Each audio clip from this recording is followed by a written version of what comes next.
আমাদের commitment basic তিনটা। Number 1, আমরা এই ভাঙ্গাচুড়ার শিক্ষা ব্যবস্থা রাখবো না।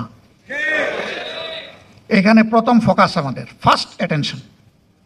আমার মেরুদণ্ড নাই তো আমি দাঁড়াবো কিভাবে, আমি বসবো কিভাবে?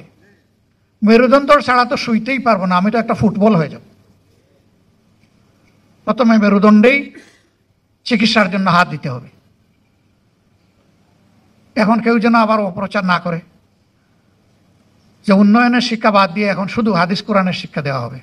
আরে ভাই, হাদিস কোরআনের ভিতরেই তো সব উন্নয়ন আছে, এবং এটাকে সাপোর্ট করতে গিয়ে দুনিয়ার যত উন্নয়নের শিক্ষা সব ইনকর্পোরেট করা হবে ইনশাল্লাহ।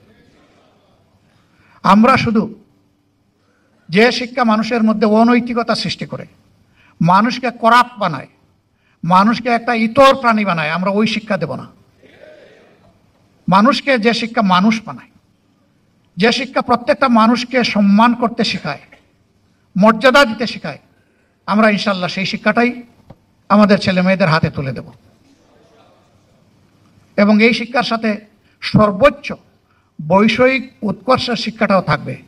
নৈতিক আর বৈষয়িক দুই শিক্ষার মহামিলন হবে ইনশাআল্লাহ, যার ফলে শিক্ষার পাঠ চুকে একটা ছেলে কিংবা মেয়ে বের হওয়ার পরে তার যোগ্যতা অনুযায়ী সে কাজ পেয়ে যাবে। হয় সে উদ্যোক্তা হবে, না হয় সে সার্ভিসের একটা জায়গা পেয়ে যাবে। Cool perfume deodorant stick এর odor fighting formula দুর্গন্ধ দূর করে দেয়, লং লাস্টিং ফ্রেশনেস 24 ঘন্টা পর্যন্ত। সে বেকার থাকবে না। বেকারত্ব তো জাতির জন্য ক্ষতির কারণ। হ্যাঁ, বয়স যাদের হয়ে গেছে, এই দেশকে জাতিকে সেবা দিয়ে এখন আর শরীর যাদের কুলোয় না, তারা ইনশাল্লাহ বেকার নন, আমাদের সম্মানিত সম্পদ হিসাবে আমাদের বুকে থাকবেন ইনশাল্লাহ। কিন্তু কোনো যুবক যুবতী কাজের বাইরে থাকবে না, কাজ যেটাই হোক তার হাতে একটা থাকবে। হয় সে উদ্যোক্তা, না হয় সে চাকরিজীবী, একটা কিছু হবে ইনশাল্লাহ। 2 নম্বর হচ্ছে, শুধু ডিগ্রির ভিত্তিতে এই কল্যাণ রাষ্ট্রে কারো মর্যাদা নির্ণয় হবে না, তার মর্যাদা নির্ণয় হবে তার কাজের ভিত্তিতে। পাশের দেশ ডক্টর আব্দুল কালাম, তাদের নিউক্লিয়ার সায়েন্টিস্ট, তিনি কি মাস্টার ডিগ্রি ছিলেন নাকি? গ্র্যাজুয়েট ছিলেন, ইন্টারমিডিয়েট ছিলেন, হাই স্কুল পাস করেছেন? কিছুই না। কিন্তু পরবর্তী পর্যায়ে অনেক কিছুই হয়েছে তার। সেই জাতি তো তাকে সম্মান দিয়েছে এই জন্যে, তার কন্ট্রিবিউশনের জন্য, তার অবদানের জন্য, তার কাজের জন্য। সমাজে যারাই সমাজকে মন উজাড় করে দিবেন তারা ইনশাল্লাহ সম্মানিত হবেন। বাকিরা তাদের থেকে শিক্ষা নিয়ে নিজের দুর্বলতা কাটিয়ে উঠবেন। এইভাবে সমাজের চাকা আলহামদুলিল্লাহ সমান্তরাল দ্রুত স্পিডে সামনের দিকে যাবে। আমাদের দ্বিতীয় অঙ্গীকার, আমরা দুর্নীতির জড় কেটে দেব ইনশাআল্লাহ। এই কথা শুনে আবার অনেকের বুকে ধড়পড় শুরু হয়েছে, বাবা আমার তো চলেই এ দিয়ে। কোনো এক সার্ভিসের একজন লোক, তিনি প্রতিদিন খুব হাসি খুশি মুখে আসেন পরিবারের কাছে ফিরে। একদিন তার মুখটা বড় ভারী। জীবন সঙ্গিনী জিজ্ঞেস করলেন, কি গো, কি হয়েছে আজকে মুখ তো ভারী? কয় কপাল খারাপ। মানে? কয়ে যে আমার এই সমস্ত আকাম কুকামের কারণে আমার তো চাকরি চলে গেছে। তো বলে, আরে মিয়া রাখো, তোমার চাকরিতে কত, আসল তো তোমার মফস্বল।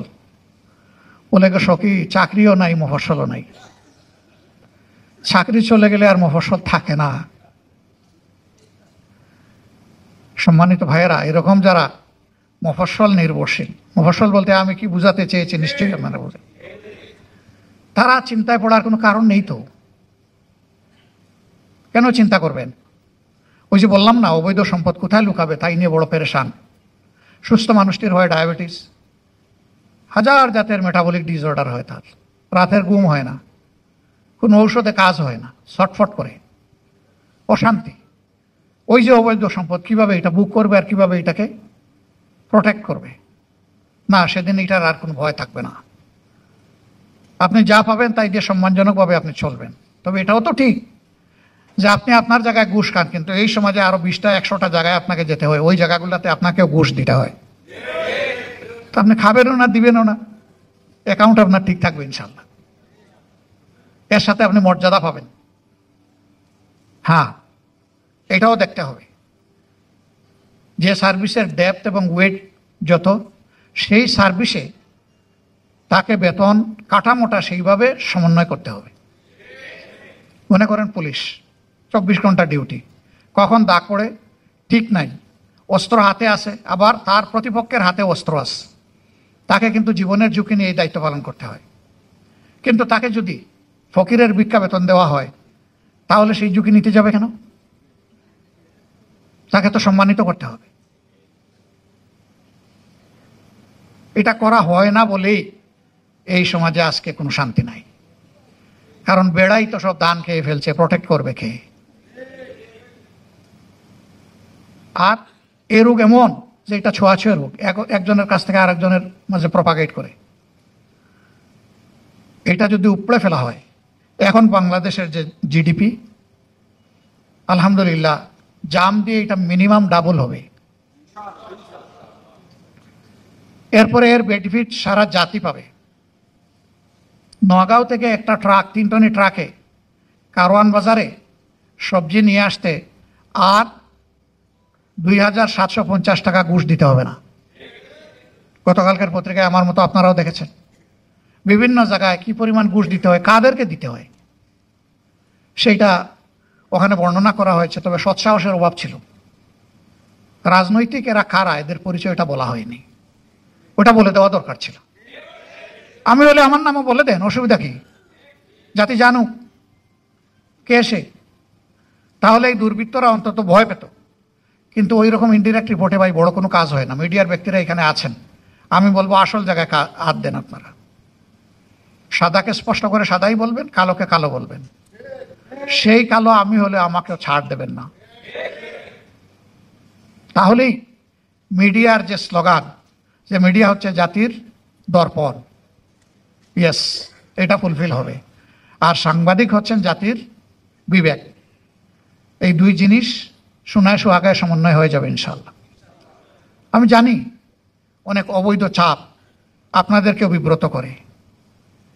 সত্য রিপোর্ট ছাপার পরে ভীম রুলের চাকে ডিল মারার সমান হয়ে যায়। এখানেই তো সাংবাদিকতার মজা। ওই ভীম রুলের কামড় সহ্য করে যিনি সাংবাদিকতা করতে পারবেন, তিনিই সঠিক সাংবাদিক। আমি বলি রাজনীতিবিদদের 2টি কলজা লাগে, আর সাংবাদিকদের লাগে 3টা। মানে তাদেরকে ভীষণ সাহসী হতে হয়, দুঃসাহসী হতে হয়।